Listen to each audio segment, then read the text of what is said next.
Welcome to this edition of Peak Performers Podcast with your host, Thor Conklin. Thor will be sharing the necessary tools, strategies, and psychology you'll need to become a peak performer in any area of your life or business. Welcome back to another episode of the Peak Performers Podcast. I'm your host, Thor Conklin, and today we have Jake Havron. He is a Defined Body Academy founder, and he's a health and success coach. I met Jake probably about 6 weeks ago. The only guy I needed to look up to in a room of about 12,000 people. The guy is absolutely huge. The guy is defined. And I'm like, you seem to have your stuff together. What do you do? And he goes, well, I work with high performers, entrepreneurs, athletes, successful people that are running all over the place, need help with their nutrition and their diet, nutrition and their fitness. He goes, do you know anybody like that? I'm like, let me see. I deal with high performers and they're always traveling all over the place. So Jake, welcome to the show. I'm interested to learn more about what you do and then really kind of dive into the psychology of what you see on those that make a decision, decide to get their act together in the area of health and fitness, and then those that want to but never do it. And what are some of the secrets that those that succeed actually do? So welcome to the show, man.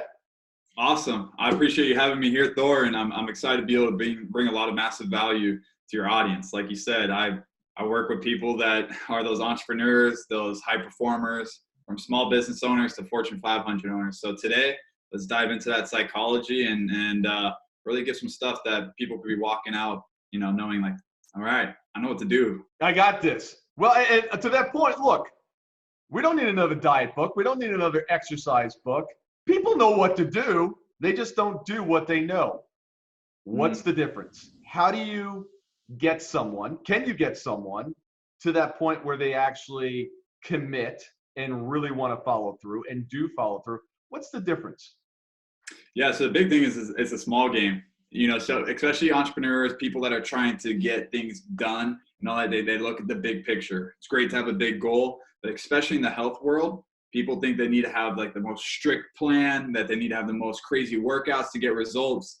But I say that those people that are saying that you got to work out 3 hours a day in the gym, you have to follow a full strict meal plan and eat chicken and broccoli every single day, those people are wrong. I'm here to really talk about today, and this is what I do. My program is that it doesn't take much. It just takes efficient and productive work where you could be in the gym working out for 30 minutes 4 times a week. That's only 2 hours out of your 168-hour week. You could be eating food where you're at a restaurant and you're not bringing your meal prep containers, but actually enjoying the food there, but making the right choices that lead to the compounding effect of success. And success starts with your health. We know that health is wealth. So yeah, man. Well, absolutely. I think the way you and I kind of hit it off was we were talking about the structure that I use with all my business coaching. And that is, it's got 4 pillars to it and it forms a foundation. You've got the business and you got investing and the money piece. You've got your relationships, intimate relationships, relationship with clients, prospects, team, husband, wife, girlfriend, boyfriend, friends. All those relationships either add energy to your overall being or they subtract it. In order to be the best in the boardroom, you got to make sure that pillar is taken care of. We've got a mental pillar as well. What is your mental health like? What are the habits that you're doing in order to increase that? And finally, and again, they're all equal. What are you doing in your physical body? Because if you're not taking care of the physical body, you're going to break down. You're not going to be able to perform. Let's face it.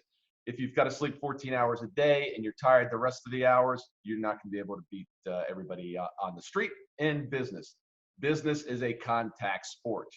So I am a huge, huge proponent of making sure that my clients are in peak physical condition. Not only does it help them with their energy, but it also helps with their mentality as well. I have this discussion a lot of times with my clients. My clients are like, I'm not really where I need to be as far as my body size, my weight. I got to get back to the gym. Now, I'm not the fitness expert. All right. I'll be the first one to say that. And I'm always telling them first thing, I'm like, look, you can go to the gym as much as you want. You can sit there for 6 hours a day unless you are training to be special forces. You are never going to exercise your way out of a bad diet. How much does the diet play? How much does the fitness or the exercise play? Yeah, so that's a great question. Typically, people hear the 80-20 rule. 80% of results is diet, 20 is working out. I love it. That's what I always say. 80-20. Everything goes back to 80-20. But yeah. I hear you. I think you're going to disagree with this one. No, I agree with that, but I feel like there is a little more of a balance than that, because with the exercise in particular, people go to the gym, work out, especially a lot of men, right? A lot of men that go there, they're just pumping out and they're trying to just push their body to limits because they feel like that's successful. But what often happens for entrepreneurs is that when you go with that mindset, you're going to be drained, you're going to be fatigued, you're going to be sore. There's going to be a lot of lack of efficiency in your workplace after. You should be going to the gym and doing certain exercises. There's a reason why my academy is called the Defined Body Academy, because we're not just about overall health and wellness. That's great, but it's about defining how you look, right? My 3 keys to success I talk about, that's in especially health and wellness, but also in your business, is number 1, energy. Number 2 is confidence. And number 3 is your optimal performance. So going into the confidence part, that's a lot of body image. And if you're sculpting your body and with workouts that are not just moving weight around, but actually sculpting yourself, so now you have a broader shoulders, you're standing up taller, you have more of a presence, whether you're speaking to a colleague or you're speaking in front of your whole team, that makes a difference. Because if you have that presence, you're going to be consciously and unconsciously knowing you're confident. But it's when there's those clients that I've worked with where they say, you know what, I just got this stubborn fat, or I just got the man boobs, right? It's like the dreaded words, and they're wearing a suit or whatnot, and you don't have that full confidence because you didn't sculpt your body in that way. You're naturally and unconsciously going to be less expressive, because if you open up and you're going to show, vulnerability, but now it's showing your man boobs or whatnot, you're not going to do that. And that makes a difference of someone fully being influenced by you, or maybe hearing what you're saying, but you know what, there's a little skepticism of how much they could believe you. So with the fitness, that's very important. Nutrition, man, nutrition is what burns the fat on your stomach. Nutrition is what gives you the energy to go through the day. And the nutrition is what sets you up for every single day to be successful. That is your energy source.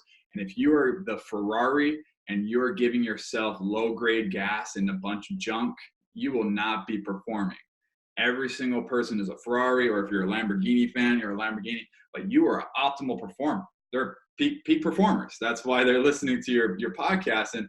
And if you are giving yourself low quality grade, yes, you might be able to move and be able to run for a bit, but man, your internals and your gears and all that stuff is going to start corroding. And that's why it takes a couple years before someone usually has that kind of, that illness, that big setback. I was a nurse, right? So I worked with a lot of people that would come in with their heart attacks and heart conditions and diabetes.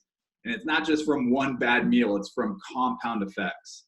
So it's now take that step now, make the changes, and it will compound into success, into failures. And that's where I'm here to really kind of just bring that value into this. So give us some ideas. You mentioned, the belly fat. That's kind of like the last piece that goes on me. That's the piece that is the last to get rid of. When I did the bodybuilding show, I never got down to the place where the 6-pack was exposed. So it's like, all right, I'm going back. I've got to do it again until I get to that. What is it specific for just humans, or do people have different body types? Different people need to eat differently. What's the secret? How can we lose all the belly fat? Yeah, great question. So, so men typically, obviously, they hold the body fat in their midsection and also their lower back, right? Women are more the thighs.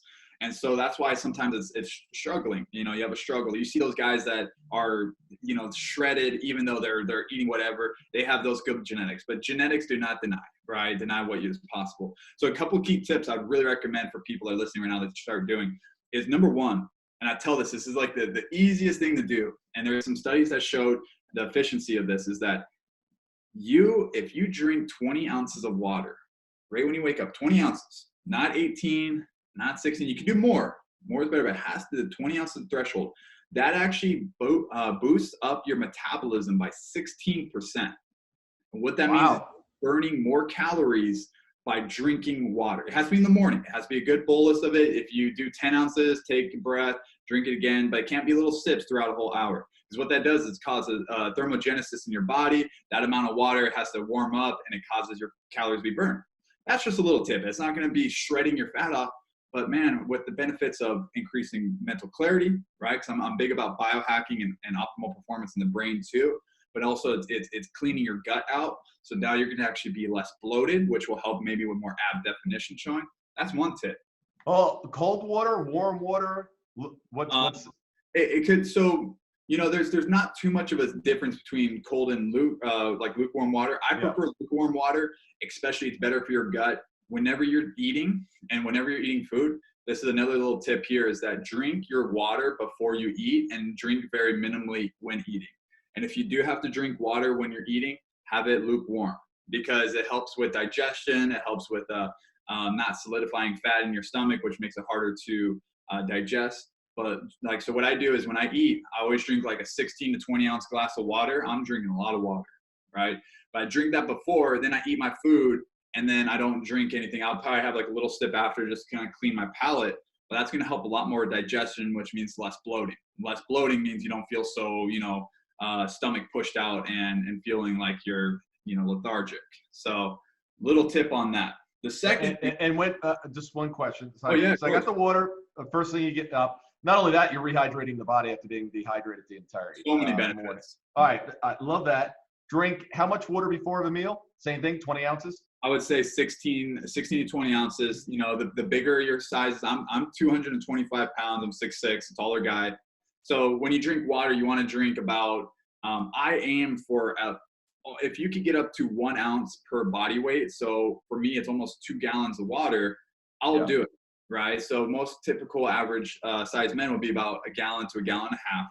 So if you can get that, you know what, you're going to be feeling more hydrated. The misconception is when you drink more water, you're going to feel more bloated, but it's the opposite effect. Yeah, no, absolutely. Water, you've been in the bodybuilding, so you know that.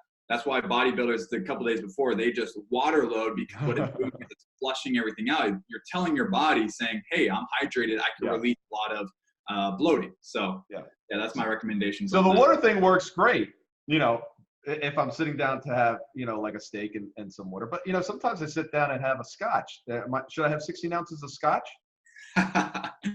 Yeah, so, you know, drinking is a fine line, because I understand when I work with people that travel all over the place, you got to drink to socialize, to connect and network.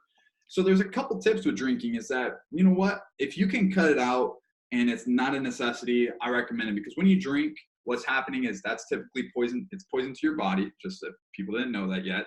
And so what happens is if you eat a meal with it, that your digestion and everything that's supposed to be digestion the food actually goes to breaking down the alcohol, because it has to get rid of that first, because that's, you know, the hierarchy of what's causing problems in your body. And all that food that you ate will be turning into fat and stored calories. So if you are going to drink, my recommendation is, one, is to keep it light before you drink. So if you're going to eat and then drink, or drink and eat at the same time, aim for a lot of veggies, right? A lot of volume, so you're feeling full, like a salad, getting sides of veggies. Get a lean protein like a chicken, a steak. Just aim to keep the fat and the carbs low, because those are the things that need to be broken down. And if they're not broken down because you're drinking alcohol, they'll be stored as fat. So I also recommend too, a little tip for when you go out to dinners or whatnot, if you're always on the road, is have a protein shake 1 hour before you eat. Not only is this going to make you feel less hungry, so you're going to probably eat around 40% less calories, because you're not going to be like overconsumed with food. But also it's going to help with your muscle protein synthesis, which means that you're going to be building more muscle, right? Most people, especially men, they lack in the amount of protein they should be eating, which means more fat burning, more hormone production, proper muscle tone. So drink a 16-ounce nice protein shake 1 hour before you go out to eat. You're going to be feeling a lot better. You're going to be feeling good, and you're going to not be eating as much, and you're going to lose more fat. And is that before each meal, breakfast, lunch, and dinner? I recommend it. Depends on what your balance is with your macros, which is your protein, fats, and carbs. I recommend it mainly just for dinners, because dinners are usually the social gatherings, you know. So, but if you have like a big lunch and you're going to go to a buffet or whatnot, drink a protein shake before. I would say you just need about 1 protein shake You don't want to overdo it, right? Okay. More protein doesn't mean better. Like people like, I need protein bars, protein shakes, all that. No. Just take one, figure out where it's going to be that biggest meal, and that will help you with curbing. Because remember, your stomach it feels full after 30 minutes of what you put in it. So if you're eating so much, that's why you go to a buffet and you eat, and then now 30 minutes later you feel like, oh my gosh, it's because it takes 30 minutes to get up to your brain to say, hey, I'm full. So if you're putting 16 ounces of water plus protein in your stomach an hour before, you're actually telling it, hey, I'm kind of like not as hungry now, because the water expands the stomach, which means that it sends signals to your brain. Little interesting. Hacks like that help out a lot. I thought I heard just about everything related to health and fitness, and you actually are bringing some new ideas to the table here. I really appreciate it. I'd never heard about the first thing in the morning, other than just rehydrating, that actually will speed up the metabolism. And this idea that there's a delay between your stomach getting full and it actually telling your brain that it's full. Now, I almost had to end the interview when you said, we had to cut out the alcohol. So I'm gonna let you regain some love from the audience, and I'm hoping that you're going to tell us that the more sex that we have, the more calories that we burn, and that is the secret to the belly fat reduction. You got it, man. Sex. Excellent. There you go. Good. The cardio secret you would ever know about. All right, good. And for all those men or women out there that aren't having enough from their spouse, you can send them a little note saying that this is part of the program. I'm going to need you to drink some more water, and we need to ramp up the sexual activity during the day. Yes, and if you want a little more on that, is there's a supplement that really helps, so vasodilators, right? So people talk about vasodilators. Do I have a basal? So great vasodilator, which means that you, like, when you work out, you get your veins popping, so that means expansion. So people take that for working out, but also it could help with the sex side, because obviously more blood flow, more production. So beets are a really good vasodilator. They have a really good compound. So if you're a fan of beets, know that that's a great thing. Obviously avocados are great for aphrodisiac effects because of all the things they have in it. But there's like a supplement that that people put in like pre-workouts. It's called citrulline. It's made from watermelon rinds. So citrulline. I put this in my pre-workout every morning, and it helps with just getting a better pump. So if guys want to get like a little more of that pump, but also too, you could take that for just other reasons as well. citrulline. LLINE. There you go. All right. So if you're out on a first date and your date orders beets and avocado, they've listened to this episode. That's the signs. That's the unconscious things that she's doing. She might not be aware of it, but her brain's like, ooh, I need to get ready. All right. I'm not quite sure how we're going to classify this one, if it's going to be under the sex and intimacy category, or it's going to be under the workout category. We'll give you a dual category. We're just the jack of all trades over here, Thor. All right, let's talk about mindset. One of the first episodes that I did on the podcast, going back more than 3 years ago, I had a buddy of mine from Southern California, shredded executive, Damon Sewell. Interesting guy. If you haven't heard it, check out what the earlier episodes, probably episode number 4, number 5. And he talked about how sugar is 6 to 7 times more addictive than cocaine. Fascinating podcast. We have so many things working against. Matter of fact, I even had somebody from the food industry on just recently. It's not even live yet. And he said, in the food industry, they actually add things into the food that don't necessarily have to be in the food. They're not helping the taste at all. All they're designed to do is to create cravings for more of what you're eating. Yes. The stacks are, the deck is stacked against us. We all know what we should be doing. Most don't do what they know. How do you get the mindset shift from I want to I must? That's a great point you bring up, and go into that food thing. It is a sad thing that they do. There is scientists that are literally learning how to make people more addicted to food. and it's crazy. And that's just a whole nother topic. But I feel like instead of just going to, what is it? I have to I must. Yeah, I want to. Because everybody wants to be rich. Everybody wants to be skinny. Everybody wants to. Wants. The universe doesn't care about wants. I don't care about wants. Nobody cares about wants. Yes. The only thing you get is what you absolutely must have. You know, and I feel like there's a thing in the middle that we forget between I want to and I must to. All right.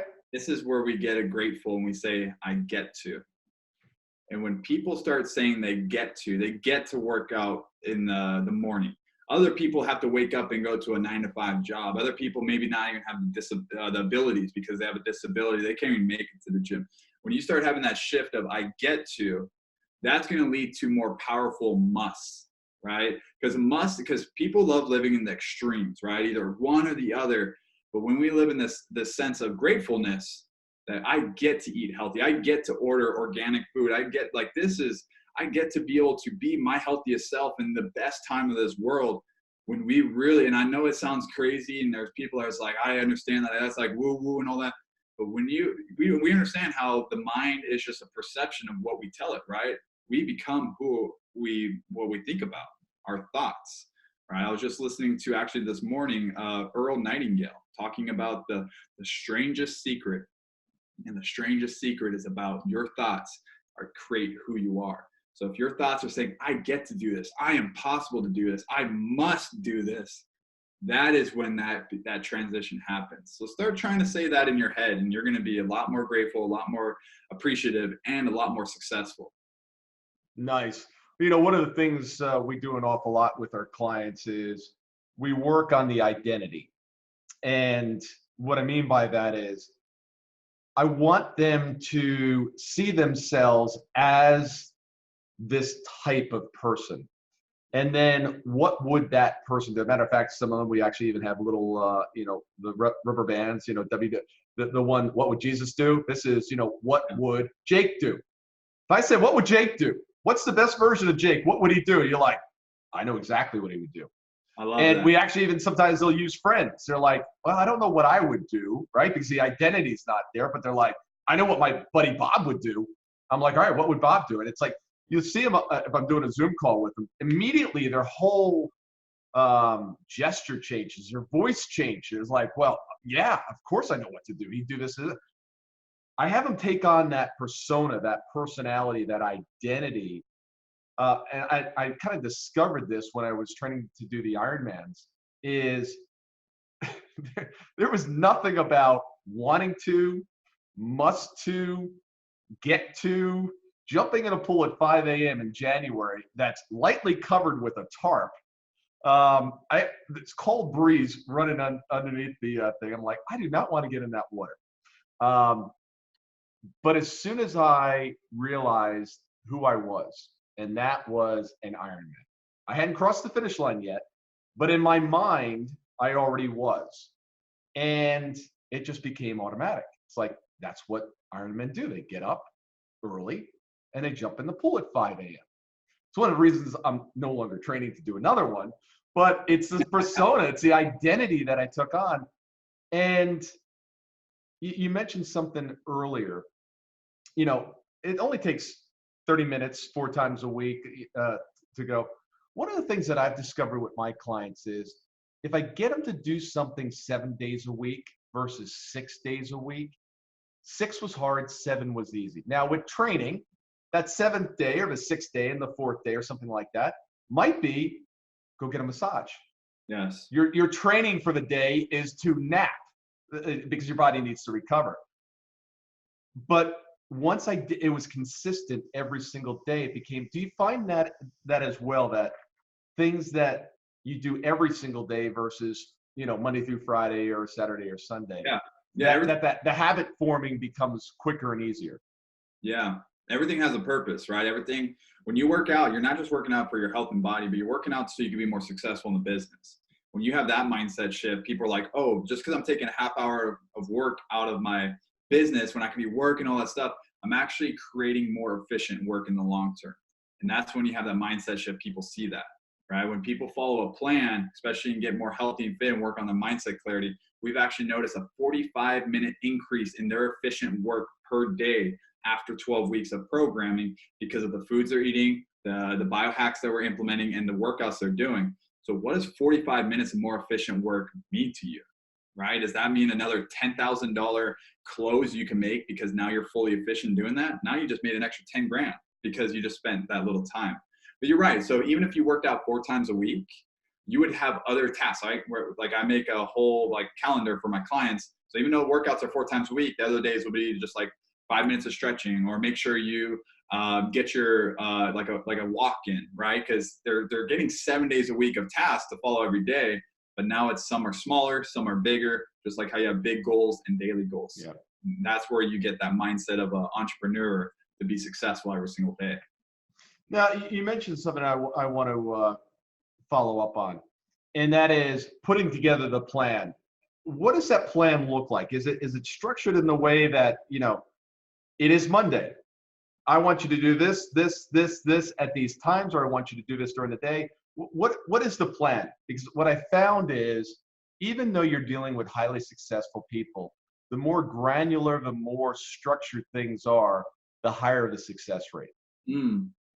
Yeah, that's a great point you bring. And that depends on each client uniquely. So yes, we have where, hey, on Monday, you have this task, you have to get this workout, get your warm up in, get your cool down.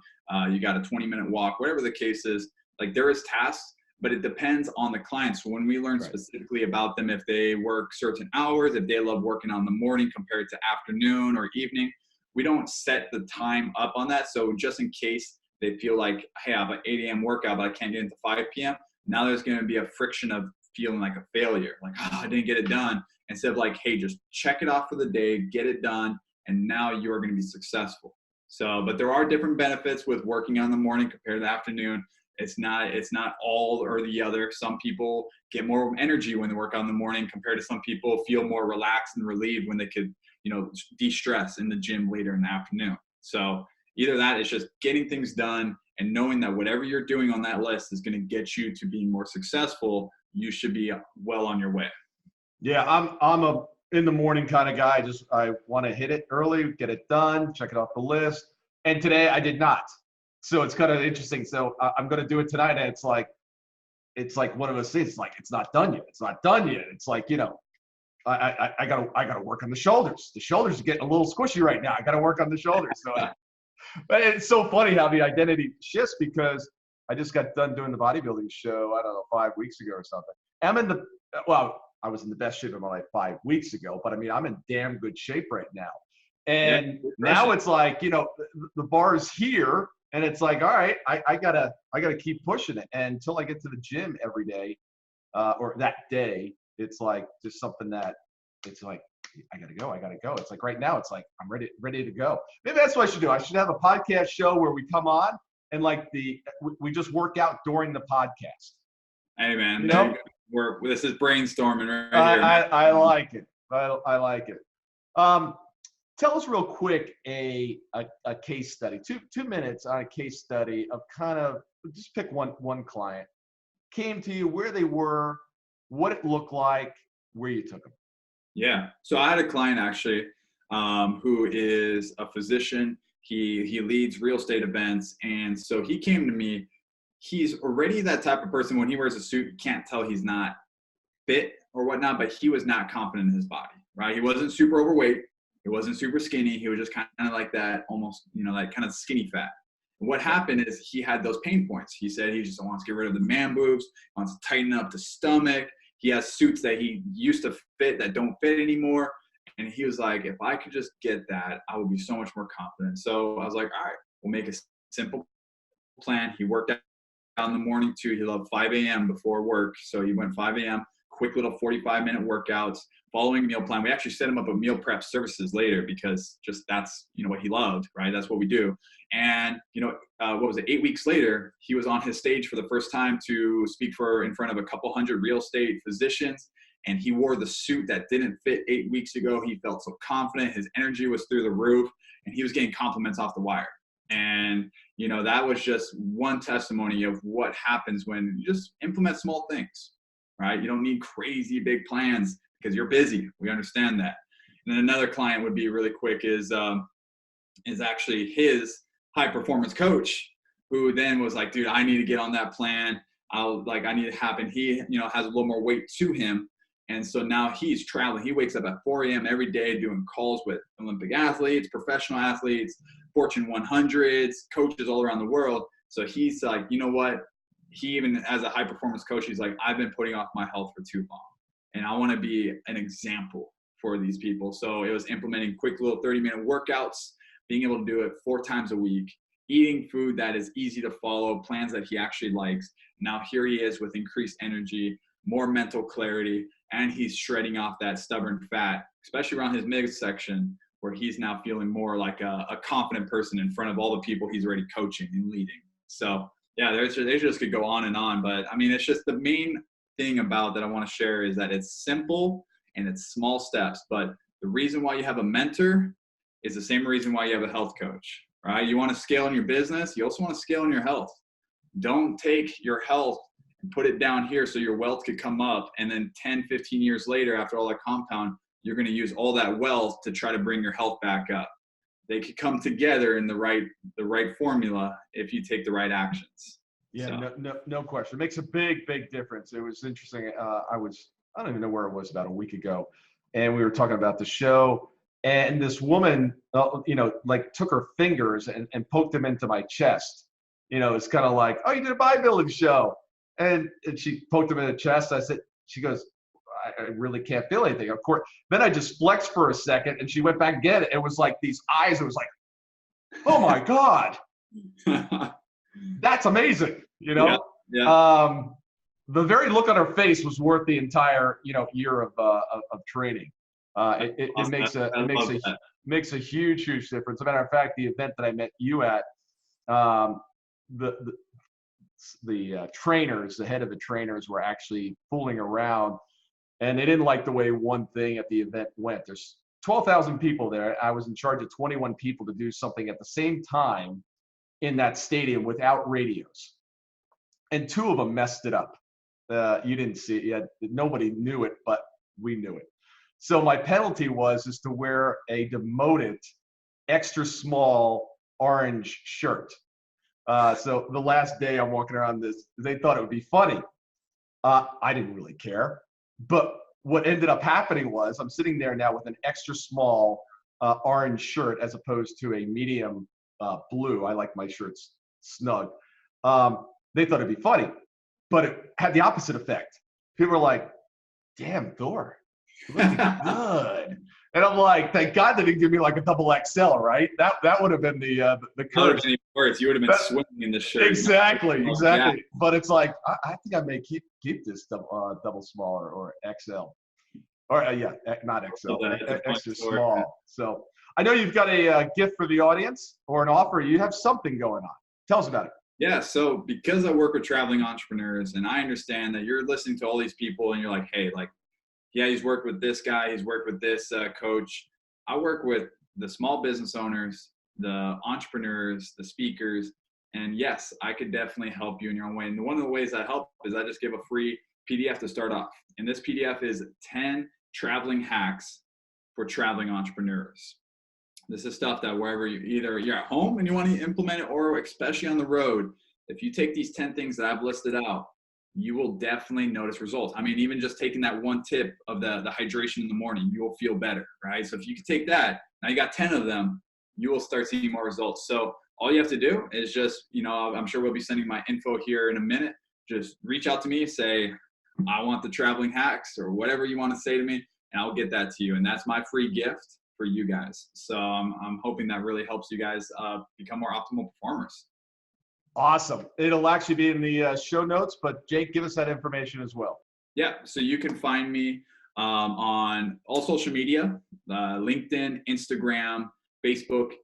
First and last name is Jake Havron, Havron. You could also send me an email if you want to hear more info, you want to get on a free consultation call for coaching, whatever the case is. That'll be Jake at defined, DEFINED, bodyacademy.com. That's Jake at definedbodyacademy.com. And Hey, I'm here to help you all out, and I appreciate you having me here, Thor. It's been a true pleasure, and I'm really excited that I heard about that that small orange shirt. Well, man, I appreciate it. I'm sure I'm going to see you around because we travel in the same circles. Look forward to seeing you soon, and thanks for all the advice today. Awesome. Thank you. Appreciate it.